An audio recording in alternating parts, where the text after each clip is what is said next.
What's going on, guys? Alex here, and today we got the brand new Google Pixel 9a. So this is the latest from Google in their mid-range lineup. Now, this starts at $500. So they did keep the price the same as last year's Google Pixel 8a on launch, which is nice considering all the crazy stuff going on in the world with tariffs and anything else. And Google did send this out to me, but this is not a sponsored review. And before we get into the unboxing, let's talk about some of the specs. So for colors, this is available in Iris, Peony, Porcelain, and Obsidian, which is what they sent me over here. And when it comes to the display, this is a 6.3-inch 1080p OLED actual display. And for those of you who care about PPI, this is at 422.2 PPI. We get up to 120 Hz refresh rate, and the peak brightness goes up to 2700 nits. So that's definitely really nice. A nice upgrade over last year's Pixel 8a. 8 gigabytes of RAM and a choice between 128 and 256 gigabytes of storage. And of course, for the processor, the brand new Google Tensor G4, which is great because we're getting the latest and greatest processor from Google. But there is a small setback that I do want to talk about that might not give you the performance that you might expect from the Tensor G4, but we'll talk about that a little bit later. And for the battery, a 5100 milliamp battery, which gives this $500 mid-range phone a bigger battery than their $1,000 flagship, which is insane. And we'll talk about how they did that in just a moment. Now, we do have a dual camera system, so 48 megapixels on the main camera with a 13 megapixel ultra wide and a 13 megapixel front facing camera. And of course, it's running on the latest Android 15, and Google is offering 7 years of OS and security updates, and all of this for $499. So is this phone worth it? Well, let's get into it and see. All right, guys, so like I mentioned, this is the Obsidian color, and this is in the 128 gigabyte variant. So let's open this up and see what it looks like. All right, so we get our phone, some paperwork, and of course, a cable. No chargers, no stickers, no cases, nothing good. Google did send me a case, but it does not come included in the box, so you are gonna have to pay extra for that. All right, there we go. This is the Obsidian Black Google Pixel 9a. Now, the first thing you're going to notice right away is this phone looks very different from the Pixels that we're used to, because Google got rid of that visor that we are so used to seeing on Pixel phones. And I got to give props to Google because they actually listen to the consumers, because what the consumers have been saying is, I don't care about the thickness of the phone, make it thicker, get rid of that camera bump, and put a bigger battery in here. And that's exactly what Google did. And that's how this $500 phone has a bigger and longer lasting battery than the $1,000 flagship from Google. So big props to Google here for actually listening to consumers and giving them what they wanted. And the huge advantage of not having a camera bump, you can see this is pretty much completely flush, is you can now use your phone laying down flat on the table, and there is no wobble when you're trying to type on it, which, if I get my Samsung phone, is definitely a problem on the Galaxy S25 Ultra, because this camera bump is on one side and it sticks out quite a bit. And anytime I'm using my phone laying down, you can see there's a lot of wobble. And this is definitely something that I've kind of complained about.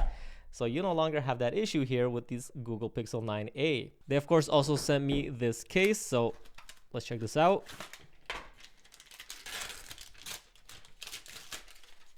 All right, there we go. Nice matte black to match the phone. And there we go. Now we're protected. Nothing like the smell of a new phone. All right, so let me get this phone started and set up, and we'll be back for the rest. All right, guys, so here we go. We are in, and the first thing you're going to notice is we got some big bezels on this bad boy. And I feel like Google's being smart this year, and they're putting a dark wallpaper there, so it's kind of hard to notice. So let's go in here, change this wallpaper so we can get a better look at these bad boys. Let's go with something light like this. There we go. And yeah, so you can see we definitely got some big bezels on this phone. It's nothing crazy. I mean, this is a mid-range $500 phone, and Google is most likely going to drop the price on these within the next couple of months. So I'm sure you can swing it for around $400, and I don't think this is anything really to complain about at that price range. Now, of course, we got our biometrics. We have the fingerprint scanner. This is the optical fingerprint scanner, so you can see if you put your fingerprint on it, it's going to light up. And if you're using this at night, definitely don't make eye contact. This is going to absolutely blind you. Not as good as the ultrasonic fingerprint scanner on the Galaxy S25 Ultra, but this is a $1,300 phone versus $500. And of course, we also have face unlock. So if you want, you can register your face and get into your phone that way. And it is a class 3 face unlock, so you are going to be able to use it to unlock some of your more secure apps like your banking apps. So for the display, we get a 6.3-inch OLED actual display up to 120 Hz adaptive refresh rate, which goes as low as 60 Hz. It's not an LTPO display, so we don't get as low as 1 Hz, but it's still nice to get a smooth 120 Hz refresh on here, and 2700 nits peak brightness. So this is definitely going to be great outdoors on bright, sunshiny days. This is going to get nice and bright, so you're going to be able to see your display just fine. And it is now IP68 rated versus last year's IP67. And honestly, outside of the bezels, that is a really nice display to see on a phone at this price range. It is only 1080p, but on a form factor that's as small as this, it's actually not going to look as bad because the pixel density is going to be higher due to the fact that this phone is smaller. So if you had 1080p on a phone like the Galaxy, you can see it's much larger. You would definitely be able to notice those pixels if you're pixel peeping.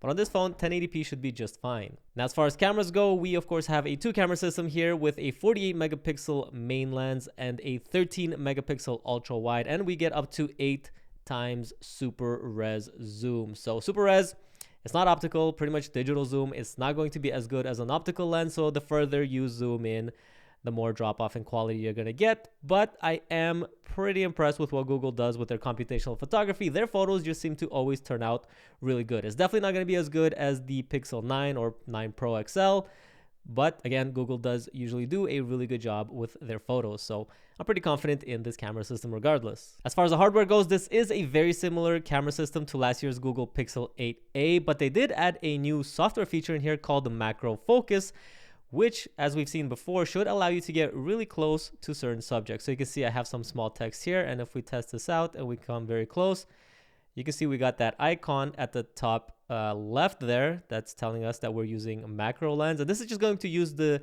main camera lens and use AI to identify when a subject is really close to the camera and go into that macro mode to help us get really close and get some nice close-up shots. So you can see right about here is when I start losing focus. So if we take a picture right there, you can see that turns out pretty good, and we definitely were able to get really close on some of that text. And if you're somebody with bad vision, or you really want to get close to something, or you just like taking macro shots, this is definitely going to allow you to get nice and close to your subjects. As far as some of the other features, we do also get Add Me on here. So if you've seen how this works, you can pretty much take a picture of a person and then have them leave, take your phone, and then you can go into the frame and take a picture, and then it'll turn out to be like there was a picture of all of you together, when that actually never happened. So we are getting some of those nice AI features on here. You're also going to be able to use things like Reimagine and the new audio eraser on here to remove any background unwanted noise out of your video. So if you're at a wedding and an airplane flies by, or there's a train going by, or just any background noise, your phone is going to be able to identify those sounds and bring those levels down to give you a nice clean audio in your videos.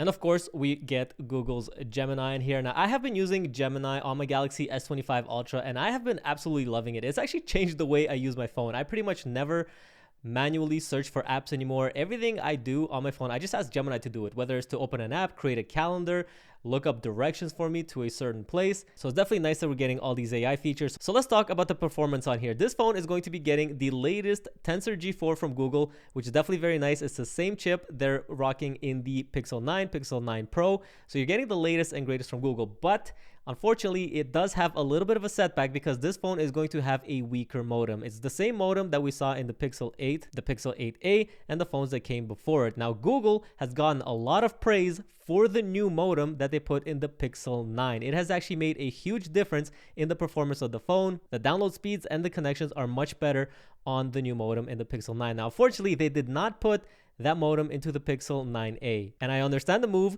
This is a mid-tier $500 phone, but I feel like Google is just going backwards a little bit with this phone because they finally fixed the modem, the issues that a lot of people have been complaining about with the 9, only to kind of set this phone back again to the old modem. And another feature I'm a little bit worried about is that this phone only comes with 8 gigabytes of RAM. And the fact that AI is ever growing, they're always adding more features. I'm a little bit worried that this phone is not going to be able to keep up with the demands of AI and all the new features that they're planning on bringing here, especially that Google is offering 7 years of OS support. So if you have this phone for 3, 4, 5, 6, 7 years, really far down the road, there's going to be a lot of new AI stuff, a lot of new features, major updates. I don't know if this phone is going to be able to handle that. So are you really going to be able to get 7 years out of here? I can't tell you that right now, obviously, but I'm a little bit skeptical. As for battery, I'm definitely really impressed with the battery that they slapped in here. I'm happy that Google listened to their consumers and they made the phone a little bit thicker and put a bigger battery into here. This $500 phone has a 5100 milliamp battery, which is bigger than the Galaxy S25 Ultra. It's bigger than the Google Pixel 9, bigger than the Pixel 9 Pro. It is a really big battery for a phone of this size. As far as charging goes, it is not as pretty of a picture because this phone only takes up to 23 watts wired charging and 7.5 watts for wireless charging. So definitely really slow. I have been complaining about the charging speeds on the Galaxy S25 Ultra and the S24 Ultra and the S23 Ultra and the S22 Ultra for years. This has 45 watt charging, and even this, in my opinion, is far too slow. Now, this is a flagship phone, so I can definitely complain about things like that on here.